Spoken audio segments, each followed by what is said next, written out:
I've developed a method that uses the voice as sort of an alternative to talk therapy. And my expertise is in voice. I did an undergraduate degree in opera, and then I worked clinically as a speech pathologist, focused on voice for like 25 years. So I was seeing patients one-on-one who were having trouble with their voice, but my expertise was always in working with singers. So especially opera singers, because that was my background.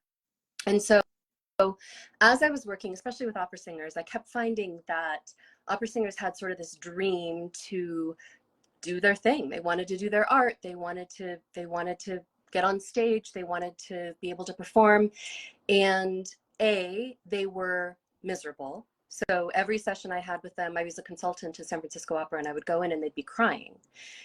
Because it was so hard. It was so hard to commodify their art. Everything was so hard. And B, when opera singers did end up having a vocal injury, if something happened to the tissue as they were singing, because that was expertise, they ended up coming to me. So I started to wonder, what is it about the voice and about the operatic voice in particular that has such a tie into shame when it's lost, that has such a tie into feeling like these people have lost a part of their soul in a very deep way when they're suddenly unable to sing. Right. And through my research and work with Jungian psychology, I started to think, you know what, Jung focuses a lot on mythology. And so I kind of started to think, is there a tie between the voice and sort of the original voice of the goddess? I thought, okay, if we have a feminine-based psychology, what would that look like? A feminine psychology would be tied to the voice rather than the word.